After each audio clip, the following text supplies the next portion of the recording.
그때 제 기억만 해도 뭔가 되게 신기한 그런 영화였어요. 어느 여인이 어느 날 꼬리가 생겨요. 다짜고짜. 그러니까 굉장히 이제 기발한 상상력이죠. 그러니까 영화사에서 이제 역시 드물게 보는 그 하나의 이제 혁신이었던 거예요. 그 이전에는 보기 어려운 현상이었으니까.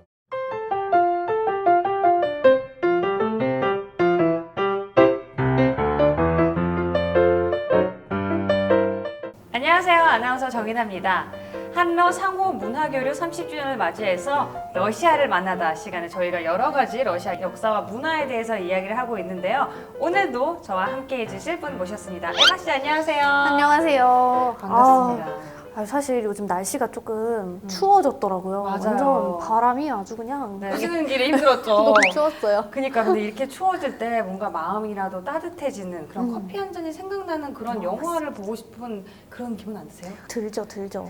평소에 영화를 많이 보시는 편이세요? 영화랑 드라마는 진짜 많이 보고 최근에도 사실 러시아 영화를 보긴 했거든요. 네네네.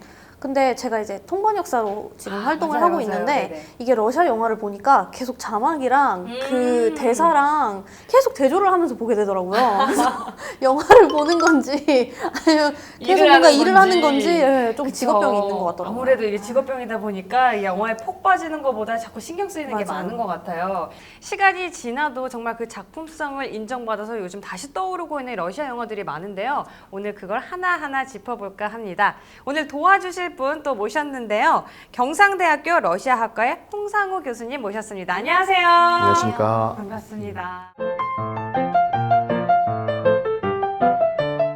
사실 저는 정말 좋아하긴 하지만 막상 러시아 영화 하면 떠오르는 게 많지가 않거든요. 생소한 분들이 많을 텐데 혹시 뭐 몇 가지 소개해 주실 거 있으신가요? 뭐 애니메이션 눈의 여왕 같은 경우에 뭐 시리즈로도 나왔는데 그건 이제 러시아 영화다 아니다 이거 관계없이 이제 사람들이 많이 봤기 때문에 대표적으로 하여튼 잘 알려져 있는 작품 중에 하나죠. 그럼 3 세컨즈 뭐 이런 작품들도 그렇고. 그렇죠. 사실 정말 인기 있는 게 많은데 이게 러시아 영화인지 모르고 맞아요. 보시는 분들이 많아요. 그게 참 아쉽단 말이죠. 그러니까 이게 사실 러시아에서도 굉장히 좀 흥했던 그런 영화들이 한국에 오면은 비교적 좀 저조한 성적을 보이는 것 같아요. 그거는 어떻게 생각하세요, 혹시? 가만히 보면 이제 이 러시아 영화가 이 작가 예술 영화의 그 전통이 강해가지고 무슨 이제 뭐 롱테이크라든지 아니면 또 이제 이렇게 사유하게 만들고 생각하게 만들고 이제 이런 작품들이 받아들이기 조금 힘들었던 면도 있고 그 다음에 이제 문화적으로 이 러시아가 좀 또 독특합니다. 그러니까 어떻게 보면 유럽이고 어떻게 보면 아시아고 어떻게 보면 양쪽 다이기도 하고 어떨 때 보면 또 양쪽 다 아니에요. 그러니까 그 이제 정신 세계를 이해하기 어려운 이제 그런 측면도 있습니다. 그래서 약간 본질을 파고드는 그런 부분이 약간 다소 관객들한테는 어렵게 느껴지는 게 있을 것 같아요. 또 우리는 할리우드 영화의 그 빠른 전개에 좀 익숙하기도 하잖아요. 그래서 좀 낯설다고 생각하는 것 같은데 러시아 영화 같은 경우 예전에는 전쟁 영화를 많이 떠올리게 되는 것 같아요. 러시아 최초의 영화는 어떤 게 있을까요?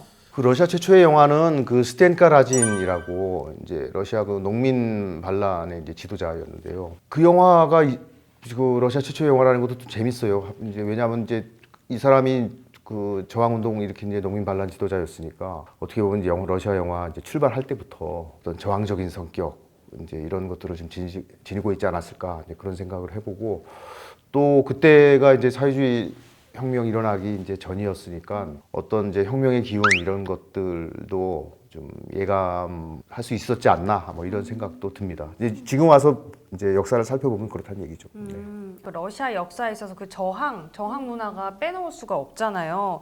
혁명에 관련된 영화들이 주였던 것 같은데 그 중에서도 또 러시아의 역사를 잘 나타낼 수 있는 영화 또 뭐가 있을까요? 그 전에 아무래도 이제 잘 알려진 것은 저희는 이제 10월 혁명을 떠올리지 않을 수 없으니까 이제 10월이라는 영화가 있습니다. 이 영화는 이제 무성 영화인데 민중들이 이제 황제의 궁전으로 가기 위해서 진입을 하다가 또 이제 퇴각했다가 이렇게 역동적인 과정을 겪으면서 결국 이제 황제의 궁전으로 진입하거든요. 근데 중요한 거는 이제 거기 레닌 혁명 지도자 레닌도 등장을 해요. 근데 그렇지만 이제 막 영웅시한다기보다는 수많은 이제 혁명을 일으킨 대중들 중에 한 사람으로 이제 묘사하고 있다는 거죠.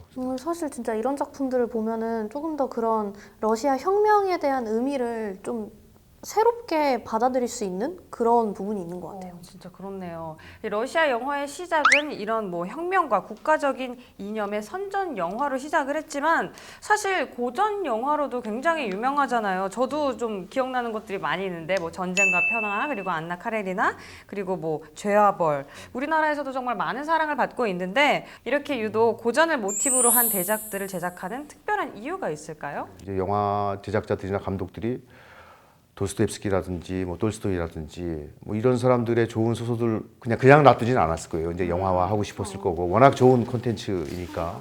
그 다음에는 이제 아무래도 이제 사회주의 시기였는데 사회주의 시기에는 이제 그 검열의 문제가 아무래도 있었는데 이제 고전 문학은 이제 검열로부터 자유로울 수 있거든요. 왜냐하면 이제 학교 교과 과정에 있고 일선 학교에서 다 배우는 과목들이에요. 그 자기들의 문화 유산을 이제 활용하는 거니까 60년대에는 꽤 그 문예 영화 제작을 장려를 했었습니다. 사실 저도 이제 전쟁과 평화도 그렇고 저도 고등학교 때 많이 봤던 것 같아요. 그래서 확실히 이게 영화를 보면은 내용 전개 자체가 소설을 읽는 것보다는 빨리 이게 와닿으니까 그때가 딱 좋았던 것 같아요. 방금 말씀하신 전쟁과 평화 같은 거는 이제 그 원작을 되게 충실히 옮겨가지고 맞아요. 이제 4부작인데 길거든요. 네, 맞아요. 길어요. 한 7시간 정도 되는데 그러니까 이 영화사에 굉장히 드문 작품이기 때문에 적극적으로 아마 해외에서 상영하는 거를 러시아 측에서도 이제 좋아하고 있는 것 같습니다. 이렇게 사랑을 받고 있는 대중적인 영화가 있는 반면 또 기존의 틀을 깬 파격적인 영화도 있을 텐데 또 어떤 게 있을까요? 그 30년대에는 이제 찻바이프라는 영화가 있었는데 이 영화는 이제 중요한 게 그 적군 백군 이렇게 내전에서 백군을 인간적으로 묘사한 최초의 작품이었고 그 당시는 이제 그게 굉장히 이제 새로운 파격적인 이제 작품으로 이제 평가를 받았던 것이고요. 그 다음에는 이제 우리나라에도 잘 알려져 있는 작품인데 이제 하기난다 같은 작품은 이제 전쟁 영화인데 일단 여성이 주인공이에요. 후방에 있는 게다가 이제 그 전쟁으로 떠나보는 약혼자를 기다리지 못하고 일종의 이제 배신한 주인공이죠. 처음에는 소련 국내의 반응도 당황스러웠었어요. 근데 이제 생각해 보면 이게 전쟁의 비극이라는 것이 꼭 실제 전투가 벌어지는 전장터에만 있는 거냐? 그건 아닌 거죠. 후방에서도 고통을 받는 사람들이 있는 것이고, 그리고 한 여인이 이제 자기만 힘들다고 생각을 해요. 근데 마지막에 이게 이제 나만의 고통이 아니라 모두의 고통이구나라는 것을 깨달으면서 일종의 정신적인 부활을 하는 거죠. 그래서 이제 서방에서도 이제 열렬한 환영을 받았고, 칸에서 뭐 대단한 환영을 받았었습니다. 그 다음에 이제 러시아, 소련 작가예술 영화 하면 항상 얘기되는 그 안드레이 따르콥스키 감독의 그 이반의 어린 시절, 그거는 전쟁을 어린아이의 시각으로 이제 본 거예요. 그러니까 이제 그 당시로서는 굉장히 새로운 작품이었고 러시아 소비에트 영화사에 등장을 했던 거죠. 이제 천재가 등장한 그런 신호이기도 했습니다. 그리고 또 2004년에 러시아 최고의 흥행작이 있잖아요. 어떤 걸까요? 네, 그 나이트워치라고. 근데 이 작품은 러시아판 이제 블록버스터인 거죠. 그래서 이제 당시로서는 그 대단한 흥행을 했던 영화이고, 그다음에 영화사에서 이제 역시 드물게 보는 이제 SF 판타지 영화였다라는 점이 이제 그 하나의 이제 혁신이었던 거예요. 그 이전에는 보기 어려운 현상이었으니까. 지금 이야기만 들어도 굉장히 궁금해지는데 에바 씨는 이 중에서 본 게 있나요? 저도 나이트워치는 워낙 이제 유명해서 이때 아마 개봉했을 당시에 제가 러시아에서 봤던 것 같은데 그때 제 기억만 해도 뭔가 되게 신기한 그런 영화였어요. 그 운명의 아이러니예요. 운명의 아이러니는 이거는 거의 약간 영화보다 그냥 약간 클래식 느낌이에요. 네. 그냥 항상 저희가 설날 때 보는 그런 영화여가지고 네네네. 매년 똑같은 거를 매년 다 아는 내용인데 계속 봐요. 그러니까 이 운명의 아이러니 이 작품은 그러니까 줄거리를 간단히 말씀드리면 하여튼 실수로 어느 남자가 이제 주소를 들고 집을 찾아갔지만 그 주소대로 갔는데 이제 전혀 다른 여성의 집에 이제 가게 된 건데 그러면서 이제 해프닝이 발생한 건데 문제는 이제 그게 보면은 러시아의 도시들은 레닌가, 레닌대로 또는 노동거리, 시월거리, 뭐 체호프가 이제 주요 건물 거리들 이름이 이제 되게 똑같거든요. 모든 도시에 레닌 거리는 항상 있어요. 그러니까 주소를 갔는데 다른 도시로 갔는데 그 주소를 이제 그걸 이제 풍자한 거죠. 그래서 그렇기도 하고 이제 주택 모양이 똑같아요. 소비에트 시절에는 아파트를 지었기 때문에 단독 주택을 짓지 않았거든요. 당시 소련의 이제 주택 정책도 알 수가 있는 거죠. 여기는 이제 주택 보급률을 높이는 게 우선이었기 때문에 영화를 통해서 시대적 배경뿐만이 아니라 여러 가지를 많이 알 수 있어서 참 좋은 것 같거든요. 근데 또 아까 영화 얘기하시다가 정말 러시아적인 영화라고 얘기했잖아요. 근데 러시아적인 영화를 저희가 보는 것도 굉장히 의미 있지만 우리 한국인들이 보기에 좀 편하게 볼 수 있는 러시아 영화가 뭐가 있을까요? 이제 최근에 한 거 중에는 이제 리에토라고 그것도 이제 그 주요 등장인물 중에 한 명이 이제 빅토르 최 한국계 이제 가수였기 때문에 이분은 사실 과장이 아니고 그 소련 시대에 완전히 슈퍼스타였어요. 이분이 나온다는 거 그런 점에서 이제 한국하고 관련도 있고 그 시절에 자기 언더그라운드 페체르부르크에서 음악 생활을 했을 때 그 젊은 시절을 굉장히 아름답게 이제 보여준 작품이기 때문에 이건 이제 일반 우리 대중들이 보기에도 그렇게 어렵지 않은 영화라고 생각을 합니다. 그 다음에 이제 동물학이라는 영화 있는데 이거는 부산영화제에서만 상영이 됐었어요. 근데 굉장히 독특한 작품인데 이건 어느 여인이 어느 날 이제 꼬리가 생겨요. 꼬리가 생겨갖고 이제 병원에 가서 엑스레이도 찍고 그러는데 그 와중에 그 엑스레이를 찍은 그 영상기사하고 이제 사랑에 빠지게 되는 건데 그러니까 굉장히 이제 기발한 상상력이죠. 그러니까 어떻게 보면 다름하고 이제 차이 이런 것을 용인하지 않는 이제 그런 것을 보여주지만 이거는 교과서적인 거고 우리가 보통 알고 있는 어떤 그 이야기 전개를 에서 벗어나면서도 굉장히 감동을 주는 작품이었기 때문에 개인적으로 굉장히 마음에 들었었어요. 그래서 기회가 되면 한번 보시면 좋을 것 같습니다. 아 진짜 듣기만 해도 재밌을 것 같아요. 에바 씨 혹시 보셨나요? 저 봤는데 이게 약간 다른 사람의 되게 웃긴 그런 부분을 다른 한 사람은 정말 사랑할 수 있는 부분이잖아요. 그래서 그런 거를 조금 이렇게 서로 보듬어주는 그런 내용을 담고 있는 것 같아서 저는 되게 좋았던 것 같아요. 네, 러시아의 영화가 그 예술성과 주제성을 모두 겸비하고 있는데 앞으로 우리 한국 관객들도 더 많이 찾을 수 있을 거라고 생각이 들어요. 어떻게 맞이하면 좋을까요? 편견이 좀 있어요.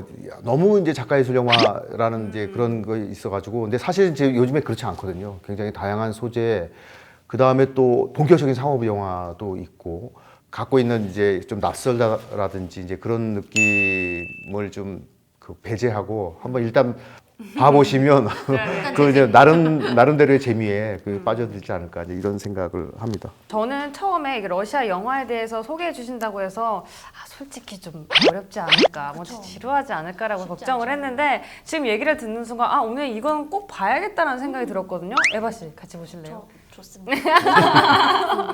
네, 이렇게 해서 미처 알지 못했던 러시아의 역사와 문화를 영화를 통해서 알아보게 됐는데요. 다음 시간에는 또 어떤 러시아의 문화를 알아보게 될지 정말 기대가 됩니다. 그렇죠? 맞습니다. 자, 그럼 저희 다음 시간을 기약하면서 인사드리도록 할게요. 다음 시간에 만나요. 안녕히 계세요. 어.